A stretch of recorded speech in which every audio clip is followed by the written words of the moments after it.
Hello! Thank you very much for joining me. My name is Fabled Narrative, and let's get right into this. Why bending is better in Korra than in The Last Airbender, from CBR. This video may seem like it's appealing to a lot of people, and I disagree with it. I tried to watch it. There's one clip. I'm going to get right into the video. There's one moment where he says that Amon, the villain in the first season, is using energy bending. He doesn't. There's going to be lots of spoilers about Avatar Korra, and there's going to be a few other tie-ins with analogies like Attack on Titan, because there's some things with technological advancement that I'm going to be bringing in the manga that is beyond the Season 4 Attack on Titan anime. So if anybody out there, here's your spoiler warning. So, okay, let's get right into this. It's finally happening. The Legend of Korra is dropping on Netflix. Yup. That means it's finally time for me to talk about all the cool ways bending has advanced since Avatar: The Last Airbender. Well, that's kind of an issue because it's just like in the Disney trilogy of Star Wars, that just because it happened on screen doesn't mean that it was good to have been canonized that way. For example, when Princess Organa, when she was in space, being blown up by Kylo Ren, her son, she was in space, and then she used the Force to pull herself back into the ship, opening up a cargo bay, or opening up the door that should have sucked everybody out, but, movie magic, so she had to go in. Just because that scene has happened on screen doesn't mean that scene was an objectively good thing to have happened. The better thing to have happened, in my opinion, is that she was never on the ship. No, maybe she didn't. Yeah, maybe Kylo Ren didn't push the button to kill her, and she felt sad. She could feel Kylo Ren, and then Kylo Ren just ran off, or started fighting other people. It's like she was on the ship. But one moment, Kylo Ren, to show some good or something, to hold back on that murdering of your mother. Avatar: The Last Airbender showed several new bending forms and techniques utilized that are all massively improved upon in Legend of Korra.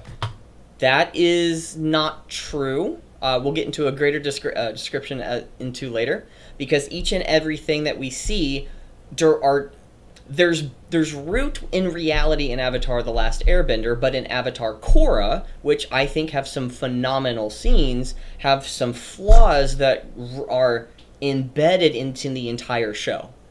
The first episode of the first season in Avatar Korra, she's able to master all three elements, all three, not air, but all three, has all of them available to her, and she's bending like a pro. And no one else has ever done that. Oh my gosh, she's so stunning and brave. It's like, oh my gosh. It would have been amazing if she was just outlandish with one of the elements. That would have been awesome. And then that would be why at age 16 she has become so developed in each and every single element much quicker than anybody else. That she become an actual master because she knows how to do that, and because it's just... Most famously, Toph Beifong created the art of metal bending, which... Again, no one else ever has done this. It's... okay. We'll get into it. ...to take off between the two shows. She shared her art, even forming an academy dedicated to it. It proved to be so successful that it's one of the primary bending arts used in the series. That's kind of the issue. Everybody is now doing it. It is so oversaturated over 4 years. 70 years, ever since that she created the form of metal bending. Now everybody does it. It's not something that you have to hone your craft in, and it's something difficult to have mastered, or something. We don't get to see that. It's just that they have it. They have the ability. The only two people that I see, if anything, one is Lin, if I have my names correctly, Toph's daughter. Toph Beifong's daughter was able to do the vibration. The only people that actually do metal bending on the show are those of the daughters. It's like, if any and all metal benders have to have this type of technique. We don't see that. It's just, you can bend it now. It's just the magnificence of it kind of waned away when everybody got to do it. This becomes very clear within the first episode, where we meet Toph's daughter Lynn and her elite metal bending police. Which again is phenomenal, because Toph is all about anti-authority and always trying to go against that, and both of her daughters went into something like that, one creating a city and then establishing law and order, and the other one is enforcing law and order, becoming the police chief. That's phenomenal. It's hilarious. Of an irony thing, but again, it's too advanced. Being a metal bender is just whatever. It's whatever. Any and all people can do it now. Squad is able to apprehend Korra right after she took down 3 rough street benders. If it were... As for an example, Aang, the Avatar, was never proven to be able to metal bend, but now it's a technique that you can learn, but only Toph was able to do it in the show. There wasn't enough time in that show, in that series, to explore him having trained to become a metal bender, or even trained to metal bend. But if he was to train all the elements, wouldn't metal bending be one of those earth elements that he needs to be practicing? You don't see that. It seems to be a very difficult thing, if not even the Avatar can practice it. That's why it's an oversaturated ability. Oh, metal bending is not this special thing. It has many amazing things, but it's not special. It's amazing, just not special. And for them, I'm pretty sure Korra would have basically become Batman instead of a pro bender. The metal bending mania doesn't just exist in Republic City, though. There is a whole tribe of metal benders in Korra's time known as the Metal Clan. And again, I think that the development of the city would be really nice, but there's some... Is this what you consider to be metal bending? This has nothing to do with metal. It's like, oh, look, petals, roses, magnificent. Look at how artistic and how delightful that they are. No, what the technique into metal bending is the activity. You pound your foot into the pavement, and then you feel the vibrations. Every step that you take, you feel the vibrations. You get to you're trying to hone in on those metallic alloys in the earth itself. That is what it is. This has nothing to do with metal bending. It looks amazing. Oh my gosh, it's amazing. No, whoa. This activity has nothing to do with metal bending, but it's kind of the contrary of what not even just earth, but metal bending is. Metal bending is a more concentrated form of earth. Their metal bending skill wasn't quite enough to take on the Earth Empire, though. Former Metal Clan Master Kuvira led one of the fiercest armies in the franchise. Okay. Toph wasn't the only one to revolutionize new bending concepts. Avatar Aang shook the world with his fated duel with the Fire Lord. Instead of taking Ozai out permanently... One, he's the Avatar. Just like what Sokka said in one of the episodes of... it's like, that's about something about science, or I don't remember which episode or which season it was in, but when somebody was questioning about Sokka about like, well, what about what Aang just did? Well, that's Avatar stuff. That doesn't count. It's like, here's the world of science in which we're all living in, because Sokka doesn't have any elements and usually trying to think a bit more logically and practical. And it's like, well, this is in the realm of science. Does your science explain why it rains? Yes! Yes, it does! One of the episodes, one of the scenes. And in one of the episodes, he's trying to like logically explain what happens in one moment. I think it was probably at the very end, after they dealt with Ozai. When it's just like, that's Avatar stuff. That doesn't count. That's not science. It's whatever. It's just no. Aang was able to use energy bending to remove his fire abilities forever. Yes, and this is going to be an issue that you're going to hear about him talking about in Korra, where Oman, the rebel, the communist, anarchist, Antifa, SJW guy, in the first episode of the first season in Avatar Korra, he's going to say that he energy bends. He doesn't energy bend. He water bends, and using water bending, he closes off certain chakra points in the body, and locks them. Doesn't destroy them, but locks them. So again, there's been some criticism about Amon being an actual bender, and that's what messes up his entire character. I love the fact that he was hoodwinking the entire thing. It's like his reasons, his motivations of like how warped he is as a person. I think that's kind of what derails it. If he had a greater reason other than just like, oh my gosh, every bender is evil. Oh, by the way, every single time that I'm making a demonstration, I'm bending. Again, it's the fact, it's his motivation behind it rather than just like, I'm doing this for a grander vision, rather than just I'm pissed off or angry or upset that my father did something. I think that's what derailed Amon's character. While this proved to be a hopeful ending for Aang, it really caused Korra some trouble. Oh, that face. She has a very punchable face. During her days in Republic City, Korra went up against an organization known as the Equalists, led by the mysterious Amon.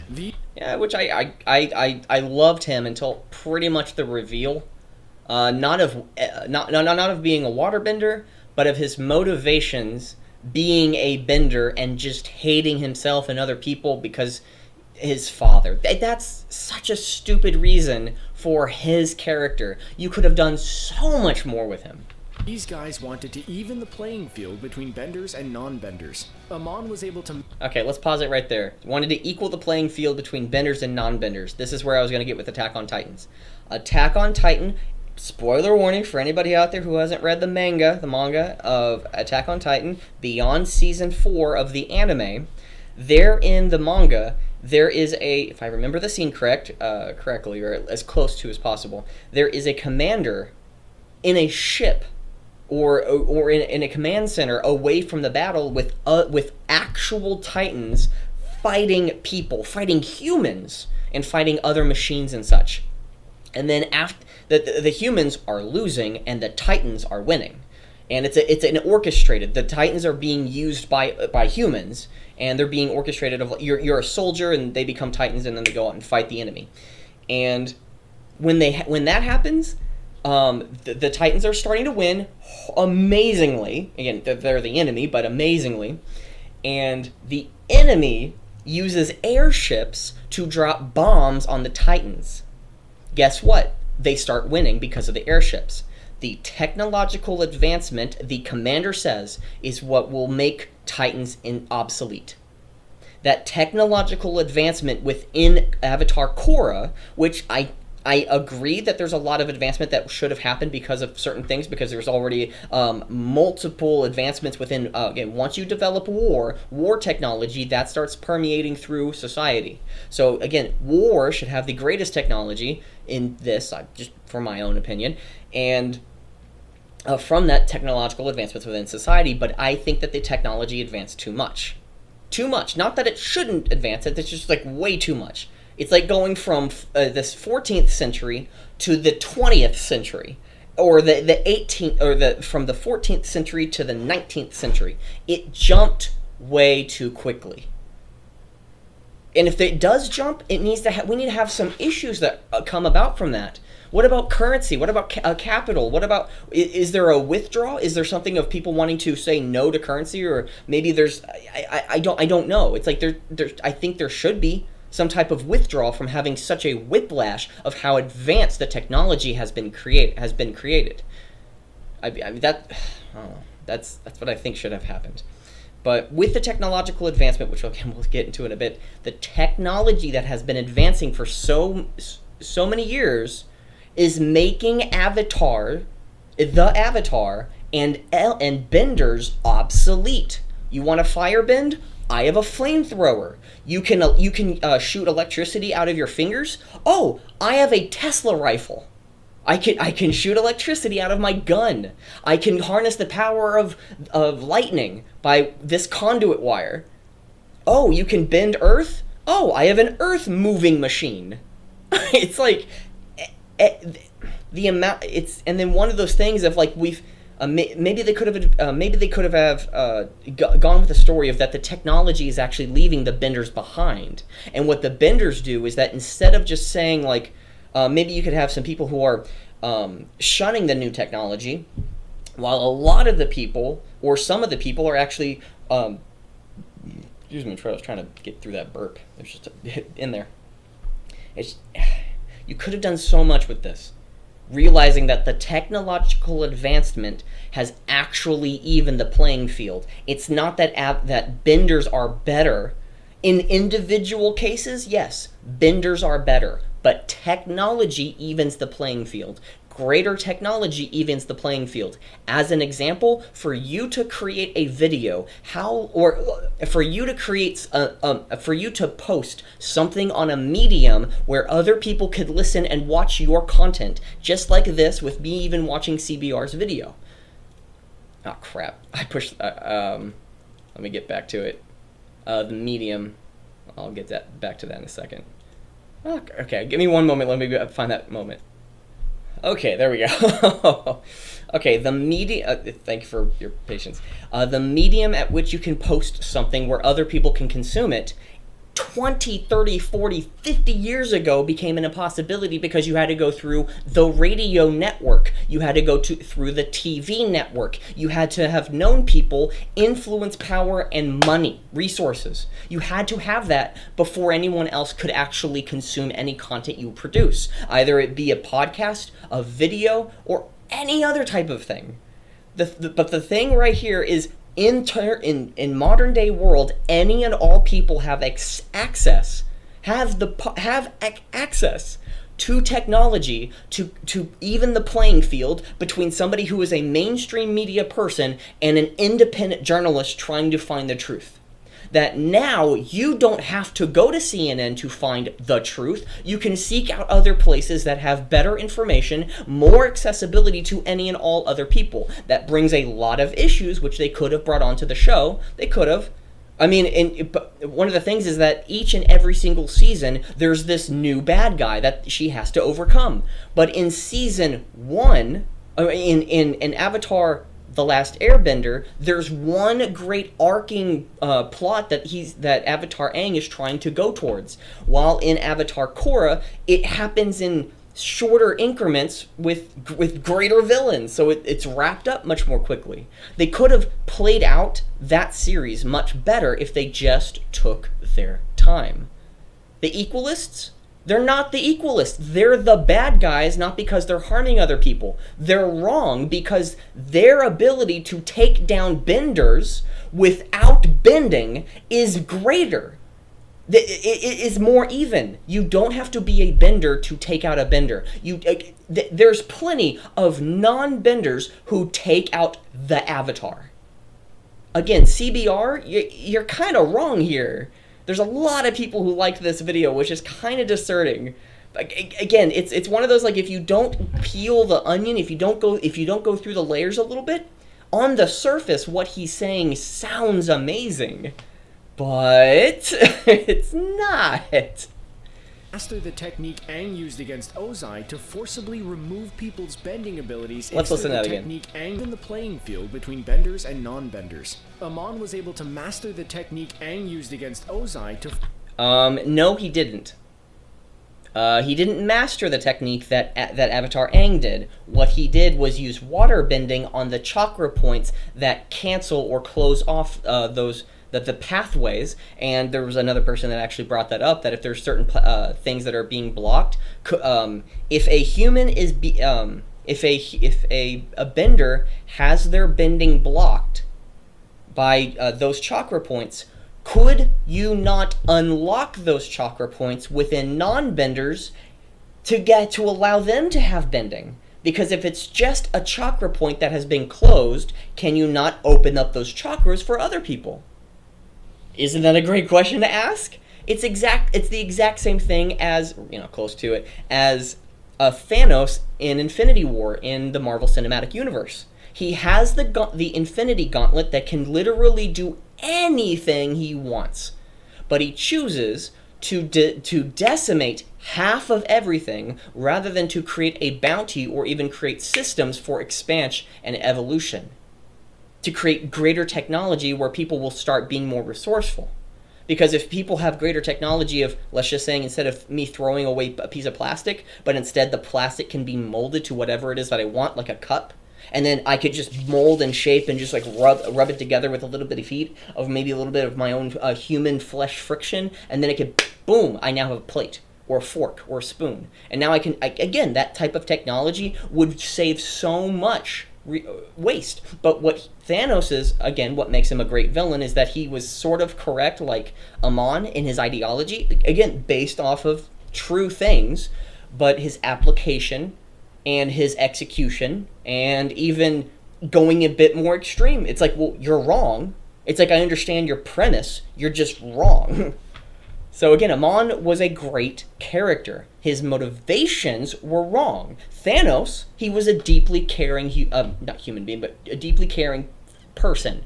And from that... forcibly remove people... From that, he does the wrong thing. Amon does the wrong thing. Yeah, it's... There's not much to add for that. Its bending abilities in a display that left the citizens of RC pretty shook. Unfortunately, Amon's creep factor did not end there. Nope. You see, there was one bending concept revealed in Avatar: The Last Airbender that probably could have been left alone. Nope. Well, yes. Actually, it could have. No, actually, no. I don't think they should have left it alone. Because, again, if something like that happens... One question is, if there is a bloodbender out there, how did one learn how to do it? I mean, that's something they could have expanded in Avatar Korra differently than they did. But we'll get into it. He's going to keep talking about it. In the episode The Puppet Master, Katara meets a woman named Hama, who has mastered the disturbing art of bloodbending. And to let you know, it's one of the most, like, comfortably creepy episodes. Like, it just naturally evolves into creepy. It's amazing. It's amazing how they did it. It's incredibly predictable. But with that, they follow a very natural path.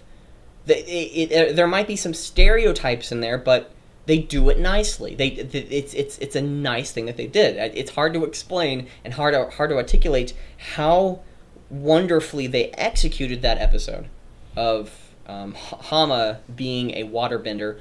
But here's the key, it's under the full moon. To have that level of power only to come from the moon. It turns out that not only is Amon a creepy power stealer, but he's not a power stealer. He blocks the chakras. That's where CBR is incredibly wrong here. Also an expert bloodbender. An expert bloodbender being taught by his father, because his father was like Marcone or something from Batman and whatever the actual guy in the real world was. Moscone. Man, I'm having a blank right now. But from that, I'm having a blank right now. Oh man. But he's going to get to it in a second. Not only is Amon a creepy power stealer, but he's also an expert bloodbender. While Hama was only able to bloodbend during the full moon... Yep. Why is that? Just like earthbending and the need to feel the earth, to feel the minerals, to sense the minerals, whether it be feel or not, to sense the minerals inside of the earth of how refined it is. The technique shouldn't have been as widespread as it was. Bloodbending. Poof! It's at the peak. Again, the next season, everybody can just bloodbend. That's the whole thing. That's what happened here. There's maybe a technique that can come from bloodbending, from bloodbending, that comes from being under the full moon. The only natural thing from that, you could have a little bit of an evolution, but he's now doing it without the moon. The moon was a great explanation for how waterbending was amplified. But again, if you were going to introduce an even greater thing, well then the next season, everybody can bloodbend. And guess what? It would be a bloodbath. Again, you're evolving all of these techniques, Avatar Korra, this series, too quickly. Amon was able to do it whenever. His father, the crime boss Yakon, was a famous bloodbender who taught his son the disgusting art. This was a bit of a hat on a... Again, it's a technique. But if it is a... There's two things here. If it's a technique, anybody can learn it without the full moon. Let me say that again. A technique that was required to be under the full moon in the first series is now a technique that anyone can learn anytime, just like metal bending. It isn't that no one else should have had metal bending or blood bending. It's that they have now just removed the need to have that sensing of the earth. Oh, we could just naturally sense it. It's just whatever. It's it just. And then the second thing that really boils my blood is it because they are the sons of the unique waterbender that can bloodbend without the moon? Because if that's the case, then genetics needs to be a big part of everything. Because again, if the genetic, again, it's like in My Hero Academia. There's inter-quirk relationships, so you can crossbreed your quirk with another person and create a better, a stronger child that will have both quirks, if not a greater quirk. That's what was happening in My Hero Academia. It's kind of an off-the-cuff remark, but it's one of the reasons why Todoroki is half and half ice, half fire, and it's one of the strongest builds because he can balance himself out. If it gets too hot, he can cool himself off, and vice versa. It's one of those things that when the grand reveal is like, oh. But if it's a technique that you can learn, which seemed to be a technique, you've removed everything special about it. Okay, you've not special. You've removed the thing that made it special. Under the full moon, you could do it. Or how about this? How about during or before or after the full moon? Maybe it's waning, or maybe there's longer periods that you can do that. Maybe there's an evolution beyond that. But the moment you remove the moon from it, the first series, there's no need to have had the moon. The moon is second to none. I'm trying to find that word, but it's nonsense now. You don't need the moon. No one needs the moon. In the next series, if there is one, which I hope there's not, unfortunately, which I love the first series, and I'm okay with the second series, it's just a bit off in some places and fundamentally broken in other places, just like the moon. A hat for Amon as a villain, though. You can't take away people's bending and bend their blood. Guess what? He didn't do both. He only could bend people's blood. He was a water bender. He is a water bender. He didn't take away people's bending. Well, I guess he did take away people's bending, the ability to do it. So you know what? I'm going to give him a pass on that because he did take away their ability to bend, but he didn't take their bending away because he just blocked it.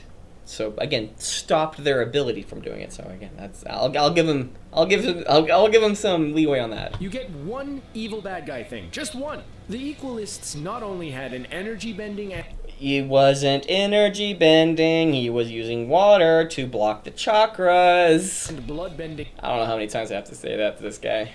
Yeah, listen to me! Listen to your pre-recorded video! Maniac leading them, but also some chi blockers. Chi blockers who are regular humans who were able to go after the Avatar. A fully developed and fully realized Avatar, which Korra seemed to have been at that state. Or actually, if not at that state, I think she was a little bit, reclused because she was only being able to bend in certain locations, and rather than traveling because it was quote-unquote too dangerous, or they're trying to save or make certain that Korra would be saved from any and all outside dangers. Well, it's that the Avatar, any Avatar in the last series, the first series, they were fighting people. Any combat that happened with another person was with another bender, with grand stakes. A great example was, I don't remember the name, but the Avatar that was before Avatar Aang, the firebender, who was brothers with Ozai's father or grandfather. I'm trying to think of which one it was. I think it was grandfather, who started the war. They had a big battle, but it was second to none because of how fully realized that the Avatar was, and regardless of how much firebending that the king had, the lord of the land, it doesn't matter how much power he had, it was second to the avatar's power, a fully realized avatar. And guess what? Non-humans using new techniques, let's call them technology, a new technology, a way of doing something, to take out the avatar who becomes just human. That there's nothing special about you, and that's in a good term of technology equalizing any and all people. You don't need much effort from 30, 40, 50 years ago. More importantly, the amount of effort that you need to live in your life 100 to 200, 300 years ago is, you can't even fathom it.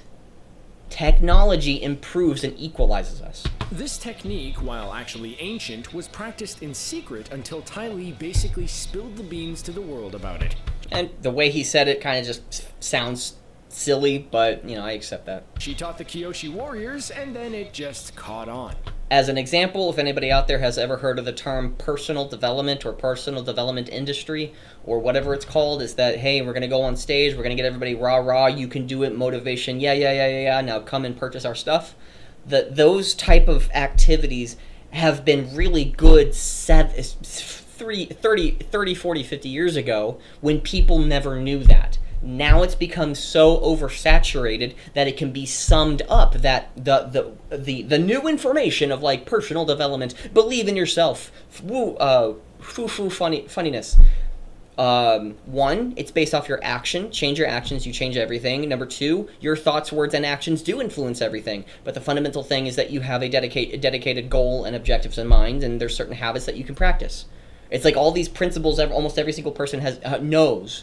It's just become more well articulated because of the personal development world being oversaturated with not liars or cheats, but just saying like, yeah, pay $100 to come to our event. Now that you're here, let's do for about 2 or 3 days worth of like, yeah, woo, let's do it, we can do it. And then we get everybody motivated, and at the very end of it, it's like, okay, if you want to do more of this or something a bit more advanced, pay us about $1,000. It's like, okay. Well, I want something of application, and there's one statement that I learned from, again, learning from the personal development world when I was going through that entire phase, that there's if people who pay about 10 to $20, let's just go with $10. People who pay $10 to go to an event, or let's just go with $100. People who pay $100 to go to an event complain about the coffee. People who pay $1,000 to go to an event are worried about are more accepting of having a more squished environment, but they're more willing and able to pull out their pens and paper and start writing. People who pay $10,000 to go to an event sit on the floor in a shack out in the wilderness to learn from whoever. That's the evolution of that process. It's that I'm gonna pay a certain amount of money to get to learn certain information. The more money that I pay, the more willing I am to accept whatever information I'm going to be getting from this person. And the thing that they'll be teaching you is that exact same process. Well, all you need to do is, and they'll show you the entire formula of how they got all their money from getting people to sit on their footsteps. It's the same thing with monks or martial art monks, martial art gurus. Okay, how do you learn how to do this martial arts? You go through the entire 10, 20-year process. You put all that time, energy, and effort, and at the very end of it, you realize, well, how did you do it? How did it work? Well, somebody had to be motivated enough to sit down and actually learn. Well, how do you get people to sit down? Well, they go through the process. So personal development, again, surround yourself with the right people. You're the average of the five closest people that you hang around with. Your income is closest to them. Birds of a feather flock together. So if you're poor, look around people, and if everybody around you is either poor, broke, or struggling with money, guess what? You need to find new people. It's certain basic principles that are kind of are true. They're true. But again, the oversaturation of the industry has going into personal development kind of unnecessary. All you have to, again, there's one person that summed it up phenomenally. His name is Jason Stapleton. I disagree with some of his stuff, but fundamentally he's correct. That when it comes to finances, any and all personal development or financial books out there can be summed up into 2 questions. When am I getting in and for how much? When am I getting out and for how much? investing, or more importantly, that's the third thing. The first two, I'm sorry, I apologize, got that out of order. The first two principles, if any principles you need to be following, which that's form of investing and trading, but when it comes to finances, period, save and invest. Spend less than you earn. That was it. I'm trying to think of what it was. Spend less than you make. Save and invest the rest in industries you understand. That's it. Spend less than you make. Spend less than you earn. Save and invest in industries that you understand. That's it. That's all you have to do to make it big. That's all you have to do to make it successful in the next 20, 30, 40, 50 years. Just spend less than you make. Save and invest in the rest in industries that you understand. That's all you have to do to be successful in finances, but people like to overcomplicate it, and that's where people start to get you. Life is simpler than people make it out to be. And again, new technologies, everything, again, the new technology that comes with learning this new Ty Lee, these techniques that have been under wraps, and then you start to practice these techniques, it's like, trying to think of Taekwondo. Mall shops. You go to a shopping mall. It was before the beer bug, before COVID-19. You go to a Taekwondo shop, and then they teach you how to do Taekwondo, and it's like after only 30, 40, maybe 30, 40, 50 weeks, not months or years, but 30, 40, 50 weeks, then you'll become more developed and more masterful. But again, anyone can just open up their own shop, and somebody come on and let's learn it or something. I never went to those type of shops. I always thought them to be corny, but I can't really speak about the validity of them because I haven't practiced it nor researched it, so I apologize for that. While there are no chi blockers as talented or as charismatic as Ty Lee in Legend of Korra... What? Did you not see this combat, the combat that you're putting onto the video of how charismatic or combatively trained? What? We see the practice used... Look, no. He is much quicker. He's much more effective. He can go around a person and hit all 16 to 700 and 1,000 chi locations before the person can think about it. Ty Lee was able to hit those critical points, but look how finessed this guy is. As amazing or as strong? No, I think there's a lot more strong people. You probably just don't get to see them because of how, again, they just focus on... This guy's actually even more trained. As bigger as he is. Quite a bit. He's able to take out the Avatar. Yeah. I don't think Avatar Aang ever got chi blocked. I don't remember that. Now, again, Avatar Aang in the first series, I don't think he ever got chi blocked. I know everyone else got chi blocked. I don't think Aang ever got chi blocked. And again, if you're going to chi block the Avatar, and again, I understand I might be wrong that Avatar Aang actually has been chi blocked, but if he hasn't been chi blocking the Avatar with all the power and history it has, that's not better. One thing that we do hear about a lot in Avatar: The Last Airbender, but don't see much of, are actual airbenders, as the show's title. Yeah, because The Last Airbender. Do you know why? They were wiped out. Suggests. Now here's something very interesting. Again, going back to that being a technique with blood bending, it's with the moon. And it's a power. It's something that you can learn with the moon because it enhances your power.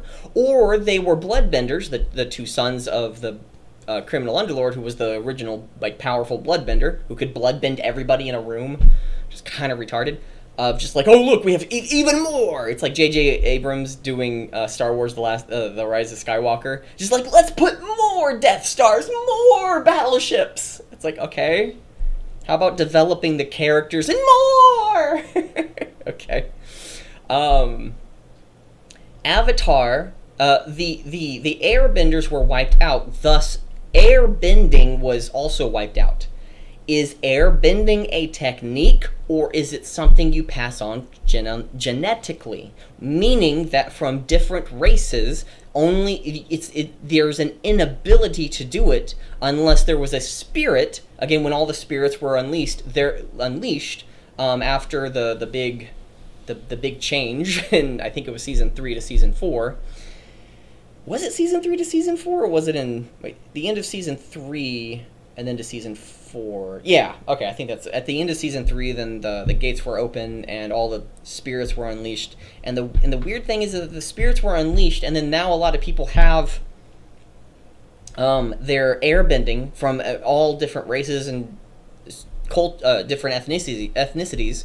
Because they airbend, and Tenzin's trying to create the culture, the airbending culture and civilization again. One, you can't be part of the civilization unless you airbend, which again, that's racist. Which again, it could be part of the show. It's just, it's racist. It could be something that you can convey as to be like, well, he's trying to create this culture that he was part of, or a history of from his father and his family in the past. And, like, it's okay. But, again, not being able to be part of that if you're not an airbender is weird. That's racism. The second thing is, if all the spirits... Man, I haven't thought about this in a while. If all the spirits... if there were spirits that were released from the spirit world after the North and the South portal opened, if I remember that correctly... in Avatar Korra at the end of season 3, then that means that your bending is not based off you, it's off a spirit. A different spirit. Not you, but of the spirits. The spirit is connected to you, but only to specific people, which is kind of fucked up. Not everybody has the gift, which, again, that's very real. But, again, the spirits have chosen you, rather than an ability that you can do? It's weird. It's... Aang is the only one left in the world. While we get to see him utilize it often, it still doesn't get the attention the other forms do. That all changes when Legend of Korra drops one of its biggest twists. After the harmonic convergence, the world gets populated with a whole new generation of airbenders. Yep. Yeah, again, it's one of those situations of like, more, let's have more of them. It's like, you can have more of them, but it kind of just gets over, like, okay. Unlike Aang and the Nomads, these airbenders aren't quite as peaceful. The Red Lotus... That's okay. Again, their history of airbending, which is associated with the culture of only airbenders, so if you're not an airbender, you can't relate with them, it seems. Or be part of their culture. It's weird. Again, it's a bit racist. But again, that's real. That's real. Regardless of whether or not you like it. I don't blame anybody on the show. I don't blame any character because of that. It's just, it's a bit racist. This was led by a... Actually, the most amazing thing that they ever did with the show, and I truly believe... I'll stand on this hill, not die on it, but I'll defend it. I think with this character, with the Red Lotus, the main character who's an airbender, he being able to, again, spoiler warning, he being able to fly and having they developed his character very well for the moment that he was able to fly. That was awesome. Because he kept talking about it, he kept mentioning it. He was the guide, the spiritual awakener. He was a powerful villain. And the moment, I forgot when he starts learning to fly. I think it was the moment he was having... Okay, if I remember correctly, his love, who was Combustion Lady in the show, he loved her. And the moment that she died, his physical, or his tangibility, the things that he could relate with in the world, his detachment from earthly possessions, including love, which, again, he loved his Combustion Lady, and Combustion Lady died. Because she died, he was detached from the world, from being an airbender specifically, and was able to evolve spiritually and able to fly. And able to just be off the ground permanently. The transition of what happened is very consistent. That development is probably the most amazing thing about airbending. That's something that Avatar Aang was never able to do until Katara was in danger when they were battling both Zuko and Azula. Zuko and Azula in the Crystal Caverns. When he was with the Guru, he couldn't not love Katara. And one of the things that he had to do was to let go. But the moment that Katara was in a vision, he stopped the transition of being able to go into the Avatar state and walked away. And walked off and tried to save Katara. And at that moment, and it Avatar Aang couldn't do it greatly, or he could eventually do it, but it's just, oh man, this is the most amazing thing. Nothing else. You can see a lot of great techniques, but the techniques come from a worn-torn culture who are now not going to be civil, which again, that's very important. It's very important to have a military. It's very important to have a strong society of like, no, we're not going to be bullied. No, what you're doing is wrong. A particularly aggressive airbender named Zahir, who had none of Aang's peace-loving philosophy. Again, I love the character. I think he was a little bit off in some places, and him being a friend to Korra, and I think it was the third season? I might be wrong on that one, but to start helping or training or giving some information about him, it's just... that was a little weird, but again, if he's emotionally detached from any and all things, then it kind of makes sense of like, well, he doesn't really care one way or the other. Luckily, Aang's son Tenzin resolved to restore the air nomads to what they were before the Fire Nation attacked. So perhaps this is one bending art that will actually get back to the way it was before the original series. The Red Lotus... No, you said that it evolved. There's a lot of techniques that we get to see from having multiple airbenders, like a cyclone, a tornado. Like, there's a lot of techniques that are explored, but the number one thing that is evolved is one person being able to fly permanently. Also had Pli, the only other person ever known to have mastered combustion bending. This art was previously seen in the original... Again, you get to see it, and it was a mystery in the first series. And I don't think it's ever explored greatly in the second season. It's just like, I'm mastering combustion. But the thing is that if you're mastering combustion, and combustion is based off the tattoo rather than the spirit itself, where did the spirit bending, where did your ability to bend that particular element, so to speak, that combustion, if it's being of fire bending, that he'll say in a moment, that doesn't make any sense because of like, where did the technique come from? Which I'm okay with it being a mystery. It's like, if you wanted to evolve something, that would be something that you could have explored, but also leaving it a mystery could at least not have ruined it. I don't remember either way. It's just, those are two factors. Series when Combustion Man went after the original Team Avatar. He was able to make concentrated... Oh, and then him having both the metal arm and metal leg, that added some character to him. Yeah, it was very, very interesting. And I think they were of the same race or same ethnicity because of like how strong of a build that both of them were. I think the Combustion Lady was like 6.5 feet tall or something, just a humongous woman. Explosions using a rare form of firebending, while Pli proved herself to be worthy of combustion. Again, rare form. Something here is that even though it's like, oh, you're playing on the same trope of the first series, it's like, but it's canon, it's part of it. Not everybody is doing combustion. That's something they could have evolved a little bit. It kind of felt stale, but they didn't ruin the character. It felt like just another her motivation, being connected with the guy who could fly, which again I apologize for the names. The guy who could fly, like their relationship, that was kind of a little bit dynamic. It was weird in some places, but it was okay. It was acceptable. It was good. Yeah. Combustion Man's legacy, her end was a bit too close to his. Combustion bending ended up being the cause of both of their demise. That's a little bit different. If you're being encased in metal versus being hit in the head, encased in metal is a little bit worse.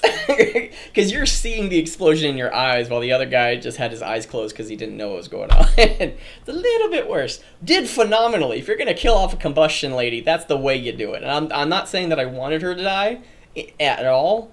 But again, that was pretty epic. I was like, oh my gosh. Maybe combustion bending should be left alone. Perhaps the greatest advancement in the bending world doesn't have much to do with the combat at all. In Avatar: The Last Airbender, we see incredible cities like Ba Sing Se or the Northern Water Tribe. He's about to go. Let's watch it. Okay, let's watch it first. As cool as those cities are, they have got nothing on Republic City.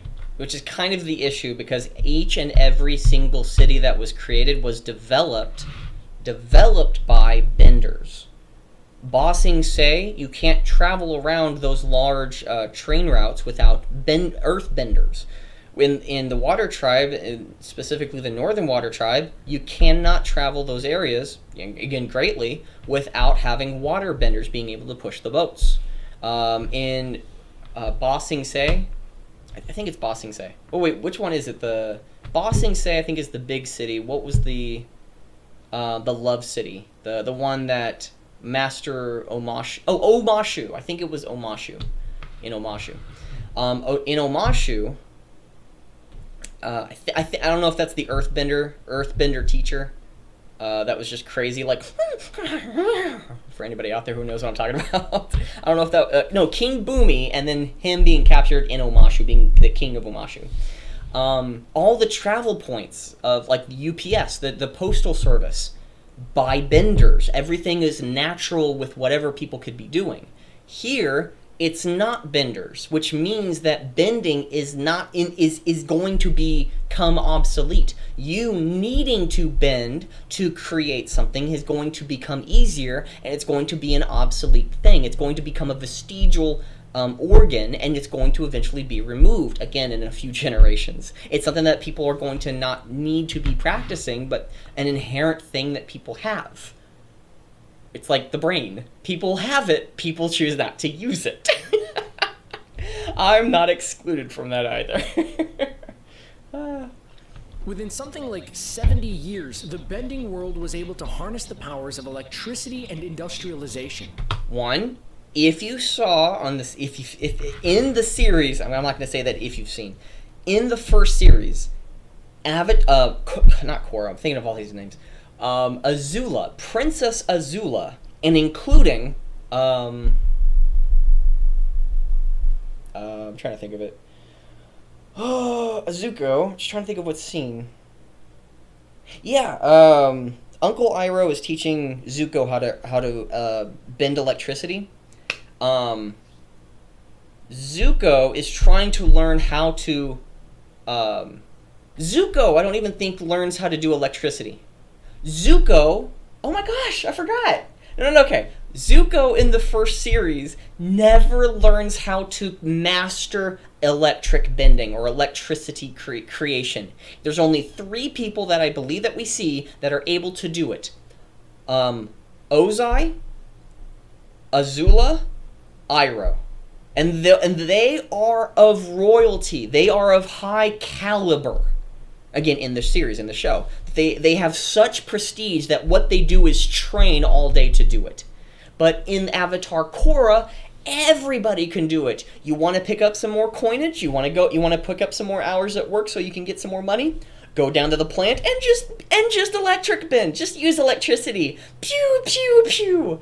It becomes so mundane that they remove the elements that made it not amazing, but made it real. Electric bending was such a very rare form of fire bending because of how much time and training Azula was able to do it because again, she was a sociopath. I'm not going to say that was the reason, but she was always training, wanting perfection, wanting to do it correctly. She was able to do it. Iroh, of great age and wisdom, more importantly, age and experience, was able to do it. Ozai, great power, was able to do it. We don't see anyone else do it. And now everybody in the series can do it. Where's the technique? Where's the time? Where's the training? Well, everybody can do it. That doesn't make any sense. I'm okay with having like maybe an electric cult or something, and then all of them are trying to fry each other, or maybe trying to create, and that's where all the technology comes from. Or maybe some I don't know. You could do something with that, but it's not real anymore. Anyone can do it just willy-nilly like that. So much so that the legend... And again, the technology advancement that in 70 years, going from the 14th century to the 19th, if not 20th century, in like that, in comparison, 70 years versus 400 or 500 years. That's ridiculous of a time. And everyone's just natural and comfortable with it. Look, they have all these rules and regulations with cars, it seems. Well, wait a second. It seems as though it's just a play on of what we would like to see rather than what would be real in the series. You can have those silly moments like the firebenders, like the when in the third season of Avatar: The Last Airbender, they all go and see a play about themselves, and it's a very self-aware episode. It's like, you can have those moments, but fundamental in the world, this ain't be. Of Korra basically starts in 1920s New York City. The technology in the world doesn't just stop there, though. 1920s New York might be That is kind of the problem, though. Technology has advanced way too quickly, and no one seems to be the wiser. It's just, oh yeah, everybody's on board with it. Okay? cool aesthetic to start with. Like, there should be massive collateral damage. Again, this is not 1920s. This technology right before you is a gigantic robot. We don't have the capability of doing that. We don't. This is not the 1920s. It's the style of steampunk in a 2200, a year 2200 or 2222. In centuries beyond what we can do. Like, they're going to have flying aircrafts because there's going to be airbenders and metal benders on board. But again, bending is no longer an issue. Bending is obsolete now because of the amount of technology that has advanced. It's a natural progression. But they're progressing way too quickly. But what about a mecha anime? That's right, Korra blows way past the technological That's not a good thing. advancements of the 20th century into tech that's hopefully coming in our... You said it was the 1920s. Now we're beyond the 20th century in literally a year or two. Get 3 or 4 years after the first series. The second series, the first season. future. If we are moving towards a society where every human on Earth has... Okay, and by the way, this robot thing, is that 1920s technology or is that like 2222 technology? It seems like, but it's old technology plus bending. Okay, bending magic is bending magic. Science is a little bit more, let's just go with a little bit more substantial. How does this work? Technology that's beyond the 1920s. Is it not? Unless they've mastered nuclear reaction. Where did that technology come from? They've developed very simple products like the radio, but the radio has very complicated things inside of it. The amount of technology that must been advanced, again, how much war has there been? Has this technology been in the war to have allowed it to be more permeated through society? You can have mobile tanks and steam engines all around, but how quickly things have been developing is insane. has access to their very own giant robot, then what are we even doing, honestly? That character. We get to see these enormous mecha suit battalions used... Again, more, because it's there, and again, it's canon, which sucks. I don't think of Avatar Korra as canon. I think of it as a fantasy brought about the success of the first series. I mean, there's a lot of cool ideas in it, but there's a lot of fundamental things that are just wrong. by Kuvira in the final season. I'll probably keep saying that, so I apologize to anybody out there for the repetition. That's not all, though, because she also utilized a giant mecha that became the center... Yeah, this mecha tech that is not the 1920s.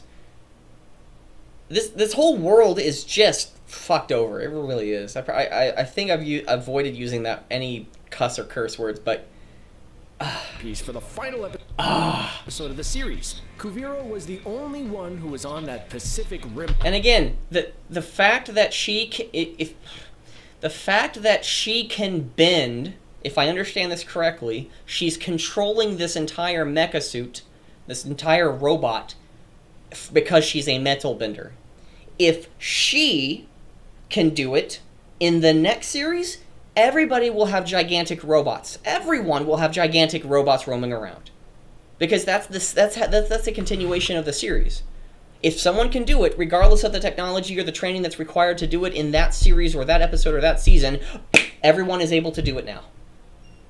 Because the idea has been planted, regardless of how it actually happens in the real world, in this real world, I know it's a fantasy world, but this world of cause and effect, you remove that cause and effect before you've decanonized it. If not decanonized it, you've made your world based off of a lie. Level.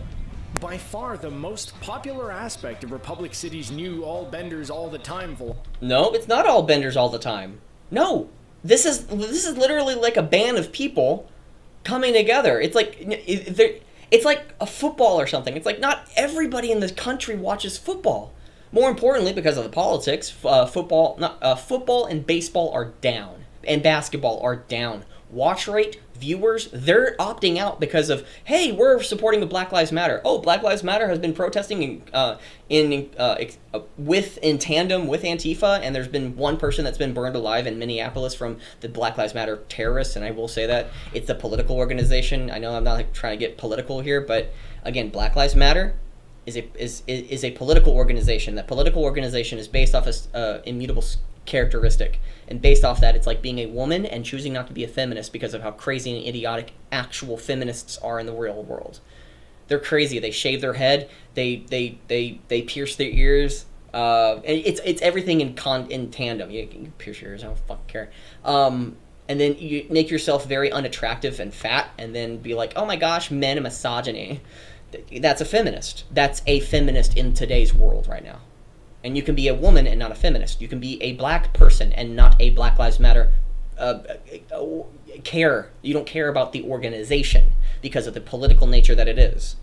It's the same thing. And so that's as political as I'll get. But let's keep going. Philosophy is the pro-bending sport. It is a pro-bending sport. Guess what? Actually, here's the thing. One question that that I would have is, can people who don't bend join? Okay. Well, no. It's like you wouldn't be able to do it. Which, here's the question. Well, how about acting? We need somebody to act and maybe look at a certain part. Well, again, looks and something that's inherent, which goes along with something like if you can't bend, that's something that you were born with and you can't control. So again, the fact that it is only a bending sport and non-benders can't compete, that's the issue. Can non-benders use technology in against people who have it, or maybe have it where like benders versus non-benders? I know that'd be kind of fucked up in the series, but wouldn't that be real? Like, wouldn't that be something we could talk about rather than just like, oh yeah, everybody's bending, everybody's in harmony? No, it's maybe. Yeah. I'm pretty sure at some point, Michael Dante DiMartino and Brian Konietzko decided that they wanted Avatar to have its own Quidditch, but better. It's not better. There's flaws. If that was their goal, then Quidditch is fundamentally not good because there's no reason to play the sport unless you all you have to do in Quidditch is just capture the golden fleece or something, whatever it's called. That's it. Why is everything else a matter? It doesn't matter. Just capture the golden fleece, boom, you're done, game's over. Okay, you're done. they succeeded 100%. So almost everything is better than Quidditch, I guess. That's what I was going at. Anything is better than Quidditch. It looks amazing on the surface, but when you get it down, it's like, why are we watching everything else if somebody just needs to capture the golden fleece? It's not the golden, the thing, whatever it's called, the golden flying item, the furry. Capture the furry flying thing. Sport combines aspects of wrestling, MMA, and that Avatar combat leading. The snitch. It's the snitch. That's what it was called. Love so much. You're supposed to capture a... Oh, that shot. Much. While it was cool and probably necessary for the show to pivot away from pro bending and towards world saving, I would have definitely watched a show all about pro bending tournaments. Of course, I really like the anime Baki, so that makes sense. I'd give him I'd accept that. Yeah, I want there to be more of a development of that, but again, it's only benders. Non-benders are not allowed. It's kind of insane just how advanced Republic City is compared to the... Advanced? Oh, that's weird. Her eyes are melting. They're literally melting. Okay, if you have melting eyes, please go seek out a medical professional right now, because that would be very bad. The ones we see in the original series. It has radios, cars, electricity, and very modern-looking buildings. Again, it's one of those things of, it just because it's on screen doesn't mean that it's supposed to be there. Just because Lady Organa, Princess Leia, Commander Leia in the Force Awakens, having been blown up by Kylo Ren, and then in space not having exploded her body into smithereens, she uses the Force in space to pull herself into a cargo bay door or something, and none of the vacuum of space sucks out anybody in the hallway or anything. Okay, it's messed up. It doesn't mean that scene was good. Oh my gosh, it's amazing of how much power she has. She could be Force sensitive. A lot of things can happen off screen. but that's pretty much ascension to godhood to have survived space. That's impossible. It's like, no, it's impossible. Just like what Sokka says, it's Avatar stuff. That doesn't count. It's Avatar stuff. That doesn't count. While this is a cool style choice that separates Legend of Korra from its parent series, it also reinforced the ideals of Aang and the gang. Not really, because it was more of a choppy... It's like the Scooby-Doo gang and any knockoff of Scooby-Doo, that's what's happening. They didn't create their own thing. You don't have to have the gang. One of the things of like, oh, they have the gang back. It's like, I know, it's stereotypical, but you don't have to have that. Maybe Korra has a brother who's a bender, and that's somebody with whom becomes the main villain in the entire thing.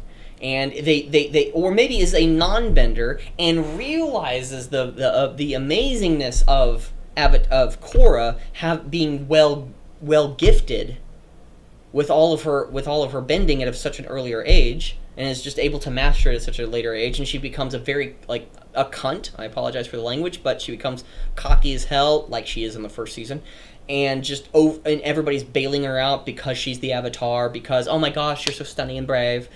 And then it's like, he is a non-bender, not a bender, but a non-bender.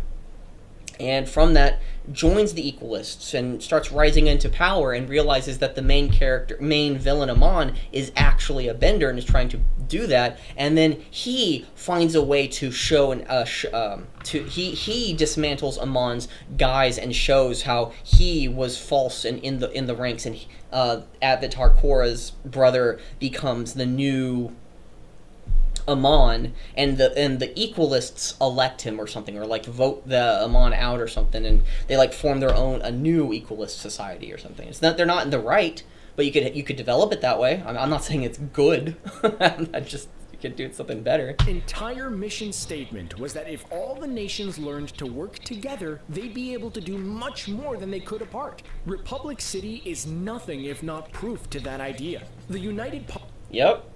Making bending obsolete. Now, that's a good principle. Populace of benders and non-benders were able to create a city that was easily hundreds of years more advanced than their sister cities.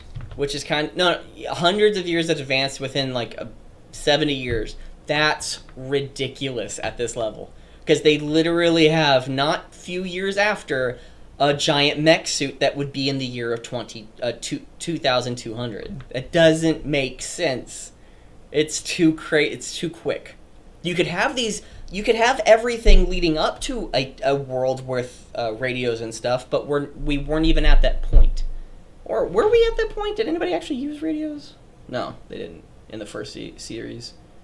Like a communication, but it was all about hawks and stuff and messenger birds. There's absolutely no way that Phoenix King Ozai's Fire Empire would have ever been able to do that. Yeah, because that's communism, socialism, authoritarianism. Yeah, there's nothing good that comes from that. It's not... yeah, you're right. Not just because Ozai's daughter Azula would have usurped his throne to become Phoenix Queen within the year. That's true. Azula was crazy. He may pretend to be an evil monster, but we all know that she was the real deal. Yeah, because of Ozai training her and allowing her to be who she was, and pretty much saying how perfect that she was, and that's kind of... Azula is a victim of her childhood, but so is Zuko, and Zuko chose different actions. It's just one fed into the vanity, and one was always the underdog, and they just switched at the end. It's like one not switching into vanity, but stepping into the limelight of becoming the prince while she was the princess. That being said, Republic City also makes a great case for why the world will always need an avatar. No. There's no more need for an avatar. No, there's not a need anymore, because when technology is evolving incredibly at this state, all you need is another person. Like, if that's the case, then the Avatar in another 100 years needs to become literally Jesus, God, Gandhi. They're all the same person. Jesus, God, Gandhi, me. Martin Luther King Jr., it's, it's just like listing all these people on the side and be like, this guy, me. Oh, Bill Burr's stand-up about how overrated Steve Jobs was hilarious. While the city is highly advanced in many areas, that advancement can also lead to moral decay. Korra finds this out with... Yes, rapid advancement of technology can lead to rapid decay because people can become so comfortable and blame everyone around them. Like, let me just say, I'm going to bring this up politically, and it's in the real world, and I'm not going to say anything else other than that. Antifa and Black Lives Matter, regardless of whether or not you like that, any and all rioting that has been happening, and we're on day 70 or 71 of rioting, burning people alive, they have done that, shooting people, they have done that, because they are upset and pissed off about something, regardless of what that thing is. People can become very lazy when you've been gifted everything. That's why generations, family generational business when you hand your business off to your children and they pass it off to their children, people become complacent. People don't respect the amount of effort it took to get to that position, so they dwindle the amount of resources that they could. They don't penny pinch. They don't utilize the things that actually made the people, their grandparents, successful with the business. That's why almost third, fourth generations, they start to destroy the business. World of Warcraft, I played for almost 15 years of my life. Almost 15 years. I probably played 13, 14. Inconsistently here and there, but for the majority, 13, 14 years. It shaped me. It molded me. I loved it. The story was awesome. The characters were awesome. And the quality kept dwindling and dwindling and dwindling until I just said, I've had enough. I'm out. It's like, I can't deal with this. And the fundamental thing was just like, if I had to pick one, you had to have the gear to do the dungeon before you actually did the dungeon. So meaning that being in groups were insufferable, and that was not something that was unique to any and all, almost every single expansion. The Wrath of the Lich King, that was one great thing. You had to have the gear before you could actually do the dungeon. People would complain about how low your damage was, and it's like, I'm still learning, guys. It's like, no, it's not an excuse. Be better, idiot. It's like, I've played with those people. I've been one of those people when I was just pissed off about something and I just unloaded on another person. And that wasn't good. That wasn't nice. So again, I was at fault on that. But Blizzard is having a fuck all business practice because they're underpaying their staff members and who can barely make rent, and the CEO made $10 million. So just with that statement alone, it's like if you have to pay with Blizzard, it's about a 20-plus-year-old business. They've Activision, Blizzard specifically. I don't see why you have to pay for food in a cafeteria. I don't see that. It's like, hey, here's free food. We can pay you a lot less because you can just like take some of the food and go home with it. Food is a lot easier to pay rather than the amount of money. We could probably pay you a whole hell of a lot less if we just comp your food, because you could buy the food in bulk rather than just giving them their money where they have to go into the market. If you come with us and like pay, here's some basic food, and if you want to pay another extra $5-10, you can get something incredibly greater than that, like maybe a whole pizza for like $2-3 more. $2-3 more for a whole pizza versus maybe like half a slice or 2 slices each lunch period or something.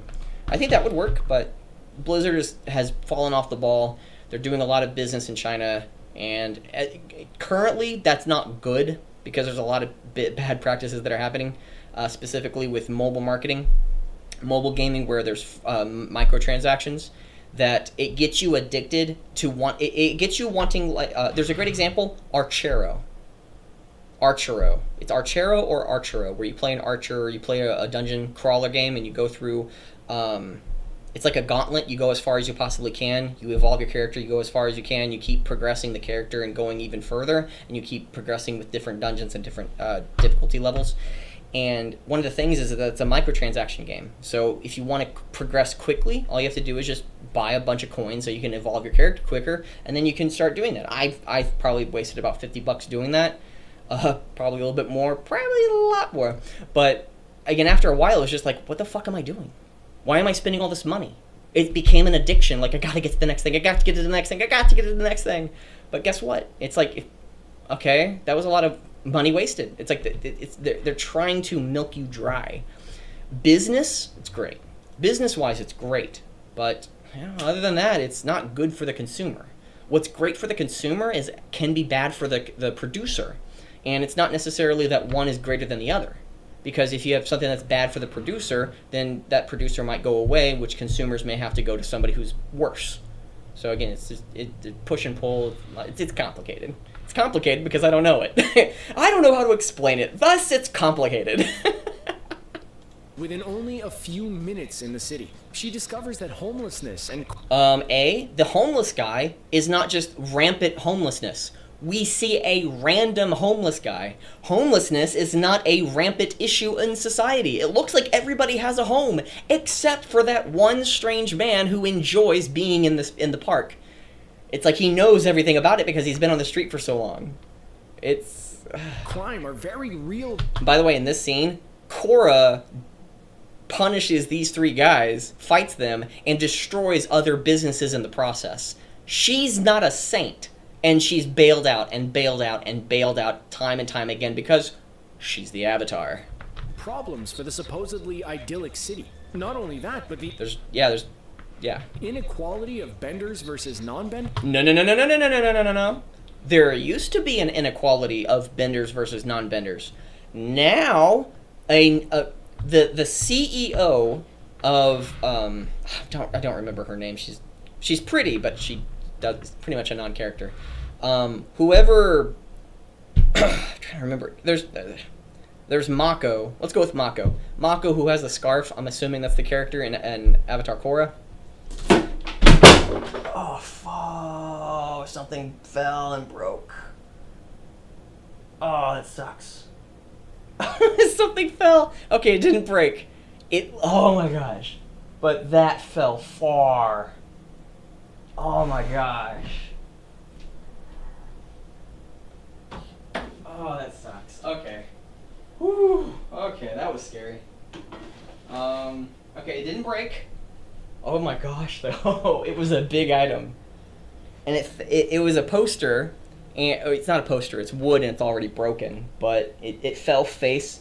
It landed perfectly. It landed perfectly to... Oh gosh. Oh man, my heart started... Let me give it a second. Oh my gosh. That scared the crap out of me. Something fell and broke. Oh, I thought it was going to be broken. Okay.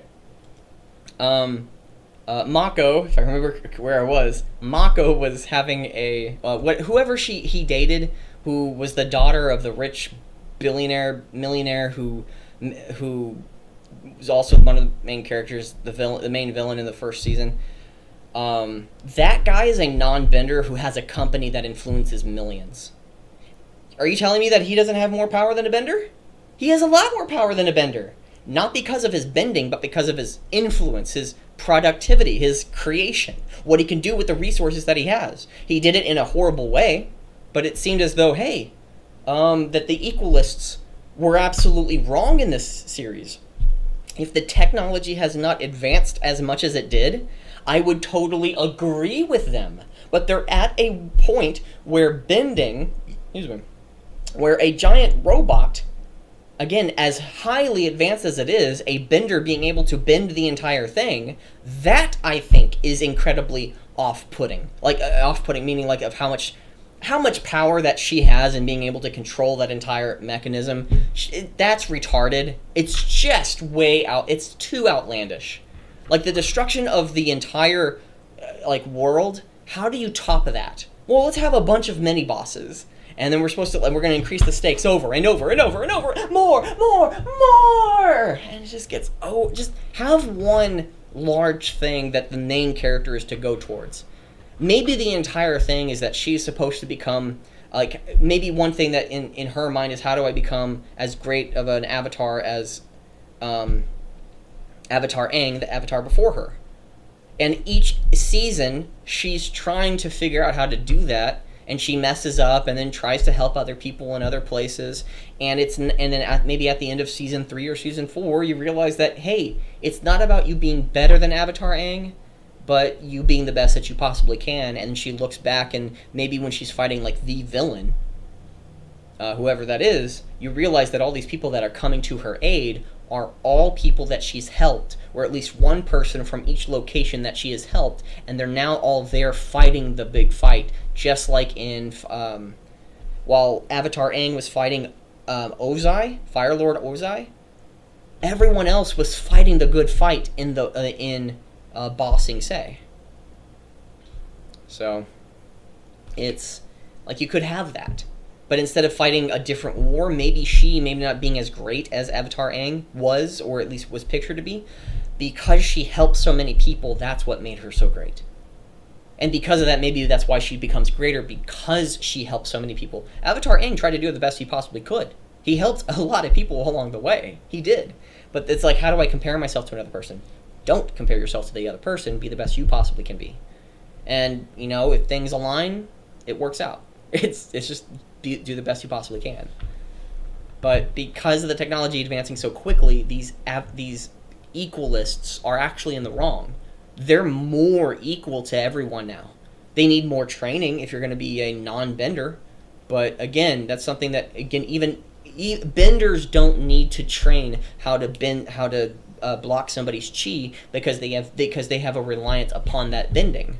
You could show that. And then even the benders can learn how to chi block. But when they learn how to chi block, they're not using their bending. And if you're not using your bending, you're like everyone else. So you can have that dynamic. Benders very nearly leads to the city's destruction. Yes, it leads to the city's... Okay. Ultimately, the advancement of the world proves Avatar Aang's philosophy was right all along. What? Okay, I stopped watching pretty much 5 seconds ago before I started doing this video. What are you talking about? But that there needs to always be a new avatar to solve the problem. What? There always needs to be an avatar to solve the problems of the world. Okay? That is so communistic. We need to have a supreme ruler above us at all times. In the days of old, that was true. But again, if we're going to go with more equality, we need to have you need to solve all the problems. How about Korra doing the wrong thing, punishing the wrong people? What about that discussion? I know it's supposed to be a children's show and it's the symbolic nature, but what about it? What about all the avatars of old, like Avatar Kyoshi? Kyoshi was a bitch. She was a cunt. She did fuck all to help anybody. When there was a tyrant that was rising in the ranks and started gaining territory after territory after territory, you know what she did? She said, fuck you, I'm gonna take my city, that's it, just her little town, and moved it away from the mainland, and let him go. And just said, like, fuck it, if you want to keep doing what you're doing, whatever. So again, the philosophy that there always needs to be an airbender, and always needs to be an avatar. There has never been an always avatar needing to be in ever. Because Avatar Kyoshi was a bitch. She just said, like, I don't care, get out of here. Like, I'm leaving. I don't care if you kill other people or harm them or burn their stuff. I'm gonna take my stuff and leave.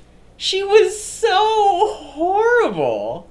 She's like all for war, but then doesn't help anybody. Progress makes. Let's hear that again. Proves avatar to solve the problems progress makes. Okay, you always need an avatar to solve the problems that progress makes? That is never, ever fucking been. Ever. Let me keep saying that. Ever has that ever been. Fuck all to do with Avatar and having there to be an avatar. The purpose, if you have not ever seen the fucking first series, is that the Avatar is to maintain the balance between the nations. That is the purpose of the Avatar. To solve the problems of progress? Are you fucking kidding me? You retard? What? What? People love to rant and rave about the powerful benders in Avatar: The Last Airbender, and That was a pretty funny scene, for though. good reasons. Who could And they did it nicely in Avatar Korra of still showing that. ever forget But again, it's like, hey guys, here's the old people that you liked, and they're still consistent. Now our new characters and our new world you should accept. It's like, no. The things that are fundamentally broken within Avatar Korra are still broken. There are moments within Avatar Korra I enjoyed and I loved. It doesn't make the series good. the moment when King Boomy kicked an entire Fire Nation army out of his city by himself? And by the way, he is a Grand Master. Okay? Yes, he is a Grand Master. Let me say that again. A Grand Master. Toph could probably have done it, but again, a rare thing, but based off of her development of who she was. She was blind and learned from the original Benders, the mole, gigantic mole things, or mole people. And the blind mole badgers, I think. And they taught her how to bend Earth. Well, actually, here's a good question. Was she already a bender and then she learned that bending from them? Or was she a non-bender and just because she was around them started to learn bending? Now, that's a question I'd love to have answered. That would open up so many pigeonholes. I don't know if that's the right word. When the White Lotus took on a comet-powered Fire Nation occupation in Ba Sing Se. Because there was a comet in the sky, and that's why they were able to do that. But again, if they were going over fighting so many benders, that's actually a really good question. Because if you have enough talented, masterful firebenders who have the same amount of power as soldiers do not necessarily have the amount of skill or wisdom of battle technique, tactic, etc. And when you can combine all of your unique abilities all together, and just like a wonderful machine, a mechanism, it's better than just raw minerals being thrown at you. Without losing a single man. Or pretty much any scene where Toph or Katara showed that you don't need to be an avatar to take everyone else in the world down. Right, you don't have to be the avatar. The avatar is not necessary. While all of those characters are undeniably awesome. By the way, that one scene when he was just so focused and there was an earth, that boulder coming up and he just went without even looking at it, boss. It's about time for the insanely talented benders in The Legend of Korra to get their due. Let's start with one of the greatest non-avatar benders in the franchise, Kuvira. What? Okay, I don't think this is real. Let me hear that again. Everyone else in the world down. While all of those characters are undeniably awesome, okay, it's about time for the insanely talented benders in The Legend of Korra to get their due. Let's start with one of the greatest non-avatar benders in the franchise. Okay.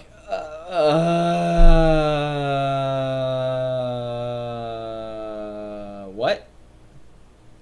I might be wrong on some things, or he's wrong. Someone's wrong, and I don't want it to be me. I thought Kuvira was a methyl bender. Am I wrong on that? Was she a non-bender and was just a very tactically... Okay, that actually changes the scope of the gigantic robot at the very end, that all she had to do was just to change her arms and move her body, and the technology would be able to relay that information to the mechanism, the robot itself, to actually fight. That technology has again, because the rapidness of technology developments is just fucking ridiculous if that's true. I thought she was. Let me look that up, because if I'm wrong, I need to know. I don't want to keep on spouting that. Okay, I found a clip, one of the clips that he put in his video.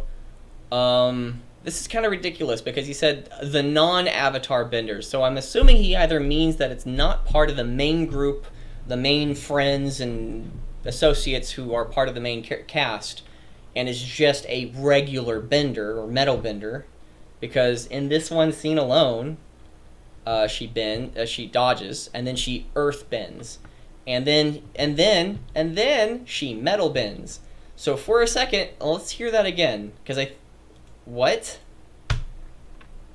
To get their due, let's start with one of the greatest non-avatar benders in the franchise. So a non-avatar bender, so you mean just one of the most amazing benders in... Okay, I think he just misspoke. or he didn't use the right words if he was trying to say non-main good guy.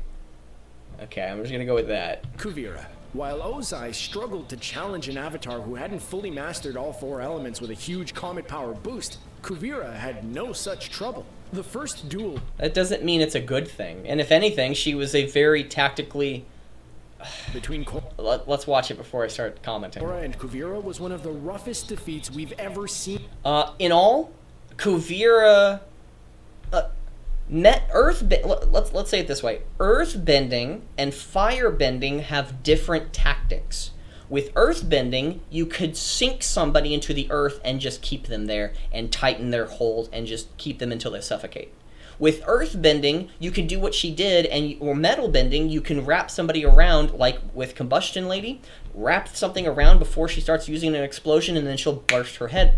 She'll explode her body, or she'll explode her face, and she'll die. You can do all these little things with earthbending. Let's think about water bending for a moment. Or no, let's think about airbending for a moment. Airbending doesn't really have any specific tactic that is as precise or as sharp as either water or earth, or even as dangerous as fire, but it is not undangerous. It's not unpotent. It's literally an unstoppable force. Like, have you ever, like, a wind barrier, a typhoon is this invisible force that you can't do anything with, that can tear mountains across. It can degrade Earth. It can warp. It can shape. It can dissipate water. Let's think of water for a second. There's blood bending, and you can suck out all the blood of somebody's body and just tear it out of them. There's so many like potential dangers. So again, the tactic that with fire, I don't know, other than electricity or combustion, which is just more of a raw form of just energy output. With earth, you can be more precise with your actions. It's one of those things of like, if Ozai was an earthbender and using the amount of crazy, insane things, just like with King Boomy, I think he would be like absolutely terrifyingly dangerous.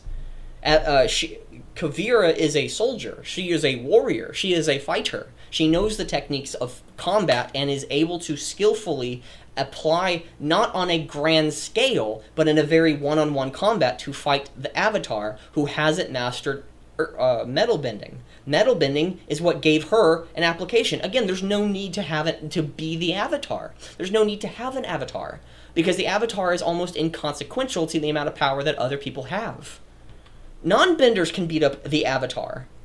So again, it's one of those things of like, oh, okay, if non-benders can beat up the Avatar, and I'm now supposed to feel bad that this magnificently strong, powerful soldier was able to beat up the Avatar with earth and metal bending because of her skill in combat. It's like, okay, well, again, earlier, it was non-benders who were able to combat her and defeat her, okay? So, what's the stakes here? In the series, Korra barely even makes any contact with a seemingly bored Kuvira who blocks her every move. Kuvira's earth and metal bending. Again, that's more of that's amazing. It's because she is skilled and trained to be a soldier and a fighter. It's like Commando versus the King. The King is going to be, again, usually probably big and fat because of all the food that he's eating, but the King is probably going to, or the Prince is going to be, or the Princess, Azula. Azula was a very phenomenal combatant, but compared, if Azula was to fight her father probably would have beat her. But there's a different style of combat when it comes to fire versus earth. If you're able to earthbend, all you have to do is when you get in position, fire comes from the breath. It comes like you are emitting fire. While with earth, the earth is all around you. You can attack instantaneously. It's not just Kuvira, it is earth as well. Combo is so ooh, yeah, I remember that. Formidable that Korra has to go all-out Avatar state just to land a few blows. Doesn't that mean that she is just horrible? Like, only if... Why would she use air instead of, like, if she's in the Avatar state... Aang, when in Avatar Korra, Aang, when they were doing the Moscone, or whatever his name was, the bloodbender, who could bend everybody's blood without a moon, which is retarded, he was bending the blood of Avatar Aang, and then Avatar Aang went into the Avatar state, and then trapped him in Earth, and then took away his bending. So when Avatar Korra went into the Avatar state, she pushed Kuvira with air away. Yeah, you showed him! It's just that Kuvira seems to be very combative, very strong, but also is able to look much better because of how horrible Avatar Korra seemed to be. Okay, it's just like, I'm gonna push you with air. It's just like, it's like doing it with just pure water. Like, just pure water, just push. Push, push. There's also the Red Lotus that serves as the Legion of Doom to the original White Lotus's super friends. These chaotic benders who want to end the Avatar cycle forever came at Korra with all sorts of fancy new abilities. Yes, actually, I would agree. Magma bending, telekinesis or water bending, and because she didn't have any arms. That was both creepy and amazing. That was, For starters, there's Minghua, who manages to be one of the fiercest waterbenders we've ever seen without the use of her arms. That is pretty crazy, considering how much arms comes into play for most waterbenders. Well, again, here's a question. Is bending based off of psychic ability? Well, actually, no, let me phrase that. No, it's not. If we go back to King Boomy when he was in the metal trap, I think in Season 2, when King Boomy was trapped in that metal coffin as a prisoner, and he said to give up, and whenever there's a moment to strike, that's when King Boomy will strike, whenever there was a solar eclipse. He was able to bend based off him bending up his head. But here's the question. Here's a big question that I think they just kind of gloss over. Is that, does she use any physical parts of her body to bend the elements, or is it that the elements are just bending regardless to make her look awesome and creepy and cool? Because you need some form of physical movement to bend the elements. Toph is only able to bend the elements that she bends, and there's a phenomenal scene when she was, everybody was being attacked, I think by a Combustion Man, but I think it's probably the wrong person. Where they're being attacked, and then while there's explosions all around her, she's doing a very patient stance, and then explosion, things are happening, and she's there's air pushing off of her from the explosion, and she's still in that stance of, no, that's when they were attacking the Omashu, Bossing Se, to go and see the king, because they're trying to tell the king about the secret police and how they were brainwashing people and stuff, trying to, there is a war outside and nobody was aware of it. That she was, I think, at the bottom of the steps, and there's lots of explosions and things and rocks and piling upon her and all around her, and while everybody's in combat and moving around, she has her stance of just not moving for 2 or 3 seconds, and in combat, that's nuts. And you get to see how strong that she is, that when she goes into her stance, I think it's like the ox stance or something, you get to see that that she bends any and all the stairs into a slope, so everybody starts falling down the stairs, or starting sliding down the stairs. And then they start, both Aang and Toph pick up the cinder block that they're on, and then they just start pushing it up. Which is kind of weird, is why didn't they use Appa to... I don't know, it's probably a tactic thing. They probably brought Appa as far as he possibly could without putting him in as much danger as possible, and then they went on foot to do more combat. That's just more of a critique thingy. Then there's Ghazan, who has mastered the insanely inaccurate art of lava bending. Inaccurate? What do you mean? People who write fantasy stories obviously have no idea how insanely dangerous lava is, or like fire? Or lava bending would be a much scarier thing. Then there's the... Okay, how is that inaccurate? It is a very terrifying, dangerous thing, like fire bending. Leader Zahir, who is not only the first bad guy airbender we meet, but one who has mastered the art to a whole other level. While Aang and most other airbenders needed a glider to truly fly, Zahir learned how to Superman his way around with no help. He became the first airbender in 4,000 years to master the art after his Again, the one character I'll give praise for, because one of the main characters that I would praise for, because I think they did him right, I think the only way for him to truly fly is become, I think what he said in the entire series, or in one of the season, was, like, once you become detached of everything in the world, then that's when you can truly fly or something.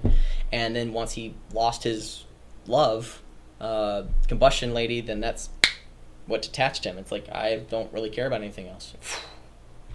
Which kind of contradicts him wanting to take Korra. Combustion Bending girlfriend Plea perished, leaving him no earthly connections. Called it!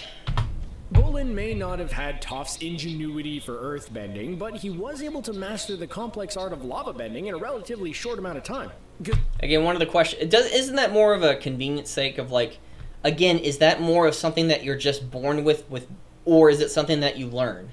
Because if you were just able to pick it up during one combat, like, ooh, I can now magma bend. It's like, okay, how did that happen? Is it something that's inherent within inside of you? If it's something inherent within inside of you, like, how many other people are able to do that? And is it a technique that you have to learn, or is it just something that you feel and you just move it because you just want to? Which takes away the skill, the patience, the training from any and all people, from metal bending to electric bending to even combustion bending. We still don't know much about that as compared to anything else. Kazan showed that lava bending could be used to create intensely powerful projectiles that Bolin then used in the final episodes of the series. All of these guys are nothing compared to the main attraction, though. Avatar Korra more than lives up to Aang's legacy as not only an... No, she doesn't. There's some good moments, but no, Avatar Aang is good. Avatar, but as a powerful bending prodigy in her own right. Oh yeah, she was born with it. I mean, literally at the age of 4, she was able to bend all 3 elements and use the correct stance in which to bend them. When Korra is discovered to be the Avatar, she already I just called it. I just said this. Some skill with all 4 elemental styles. Unfortunately for her, the challenge... Okay, here's the question. Avatar Korra at the age of 4 was able to put something out with fire and then used water to put it out. Wow, that is not a 4-year-old. That is literally the actors being like, oh my gosh, look how amazing and skillful she is. No, she's 4. She wouldn't know how to fucking do that. She wouldn't have the conscious and awareness of being like, oh, there's fire, let me put it out with water. Oh, I might... It's just like all these connections. It's like... 4? Like, being as skillful as that? I just don't get that. Challenges she would face cover more than what elemental manipulation could handle. When she had to face down the spirit Vatu, Korra used... Which, again, there's a lot of... I'd say there's some criticism that people have with this spirit, but in essence, I don't know much about the history of being in conflict with the original series, so I won't be able to comment on any of that. Energy bending to create a giant astral projection of herself. She was able to... Again, astral projection, because they didn't bend the elements, but instead bending themselves. That's what the giant lion turtle told Aang at the very beginning. So when she bends the spirit within inside of herself and is able to project that, one, if she doesn't have the spirit of whatever her name is, Ta or whatever, and so the amount of power that she has is either A, from her own self, meaning anyone can make an astral projection of themselves that huge. That's wrong. That's what's wrong about it. It's like the amount of power that she has, I don't understand unless, well, she's the Avatar. How is she able to bend all 4 elements? Is it because, how much of a projection can anybody else make without...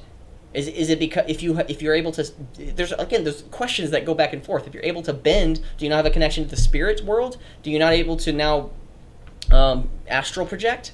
Can you not just energy bend? And if you can just energy bend, in the next series, there's not going to be any need for somebody to actually study long years. You could just be able to do it. To restore Rava and thus some semblance of balance to the world, while Aang's fight with... Yeah, that's the point of the Avatar. And you said it wasn't. Again, Avatar, from what you said earlier, has nothing to do with the solving the problems of progress, but instead to balance the world. That's the point of the Avatar. It's like 2 different worlds, 2 different universes trying to be in the same timeline. With Ozai is definitely still more fun to watch. This might be the most impressive Avatar moment to date. Ultimately, Korra was able to do more than... Again, it's one of those things of like, oh my gosh, Avatar Korra energy bend and was able to project herself with an astral projection. Wow, that was amazing. Again, just because it's on screen, just because it's in a movie, just because you can see it or an idea happened, doesn't make it a good thing. It's so...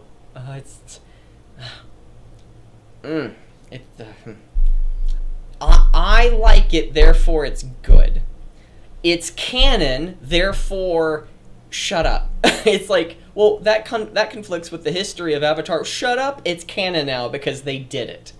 Okay, if Avatar Korra pulled out a Tommy gun and just laid up one of the enemies and then blood just ran in the streets, it's canon, guys! It's like, no, that's not Avatar at all, the series at all. No, that's wrong. This might be the most impressive Avatar moment to date. Ultimately, Korra was able to do more than just master the elements. She communed and battled against some of the most powerful spirits in existence. In all essence, I think that it's... If you're one of the most powerful spirits, how can the elements affect you at all? That's more of a question, it's not really a critique. Because, again, if she's battling literally God versus the devil, then... like... she's just too powerful. It's like they could have been the last boss in the last season. It's kind of like in Game of Thrones. Like there were some questions about season 6 and season 7, season 5 even, but season 8 it really fucked it over. They fought the Night King, Death, and I think it was an analogy for climate change. And it's like if we don't stop that, then it's going to come after all of us or something. It's like Death is, and they defeat the Night King before Cersei. That's pretty much what happened with Avatar Korra. They beat God and the devil. The God died and the devil was stopped. And, okay, the 4th season, what's it about? Well, a person wants to take over the world. It's like, okay. It's like, okay. She stopped a frankly ridiculous number of revolutions. Yeah, she did. And yeah, I think it's ridiculous with how many she had to do. I think the seasons themselves were constructed acceptably for the universe in which they created. That's not the Avatar: The Last Airbender world universe. But she beat too many enemies. You could have sub enemies, but main enemies? It's like, stop it. Then she managed to take down a giant robot and the metal-bending psycho who was about to take over the world with it. Yeah. While she might not be quite to the Avatar Kyoshi... No, Avatar Kyoshi did fuck all. She ran away from combat and a tyrant that was taking over the entire, if not the Earthen Kingdoms, and she pushed her island, she made an island out of her town, her city, and just said, fuck you, I'm out of here. And the leader fell to his death. She didn't stop him. Level of awesomeness? No, Avatar Kyoshi is the worst example you can ever give. You've got to admit that she is at least pretty close. No. I mean, could anyone ever be as awesome as Avatar Kyoshi? No, don't bring up Avatar Kyoshi. She's, oh my gosh, her face looks so weird. Oh my gosh. But no. Don't bring up Avatar Kyoshi as a fundamentally good character don't model Avatar Kyoshi. The Kyoshi Warriors are a cult-like group, okay? That's what they are. It's like the Avatar Aang group, or the Kyoshi Warriors, the Aang Warriors. It's like, that's weird. It's weird if you apply the Kyoshi Warriors to any other Avatar. The Korra Warriors! It's like, what? What? Like, oh my gosh. But she's basically the rock star of the Avatar cycle. No, she is not. Oh my gosh, you're so wrong. Well, there you have it. Oh my gosh, I didn't expect this to be as bad as it was after breaking it down, but wow. Wow! Are you serious? The last Airbender, strongest non-benders? Yeah. I always think of her as Ty Lee, but she's not Ty Lee. Suki. Yeah, Suki. Suki was incredibly strong, and surprisingly strong, actually. Like, a little bit beyond what is acceptably strong. Like, I personally think Legolas from The Lord of the Rings was just way too powerful. But, again, one great example is when they took out the Oliphant in Lord of the Rings. I think it was in the second movie? It's either the second movie or the third movie. And he just took it out by himself. And then that CGI doesn't hold up today. It doesn't hold up. Of him falling off and sliding off the trunk and so on and so forth. Or the back of the tail. He's way too powerful. He's just too powerful. If they took him down a peg, still amazing, but maybe like get scratched here and there. It's like he doesn't even get touched. It's like so all the elves could have stopped the entire orc empire, because it seems as though this one elf, again, he's the most extreme top elf soldier. Well, can we have all the elves fight? Like, if this one elf was able to do this, can all the elves join in and stop all the fighting? Oh no, we like to protect ourselves. So the elves are to blame. It's like, if you're all this strong, it's like, no, he's exclusively the best. Doesn't look like that. Like, oh man. But again, it doesn't mean that Lord of the Rings is bad in any regard whatsoever. It still holds up. It's still one of the greatest trilogies to this date. Every character development in the extended version is phenomenal. I'm not arguing about that. I'm just, pinpointing a particular argument, trying and expanding and blowing it up. So, why bending is better than Korra in The Last Airbender? You have not proven me, sir. I'm sorry. I apologize for you being wrong. Okay, with that being said, thank you very much for being part of this. Please post your comments, questions, and concerns right down below. Please smash that like and subscribe button, because that would greatly help this channel out. And most importantly, go out and do wonders today. Thank you very much for being a part of this, and I'll see you next time. Bye-bye. Beep.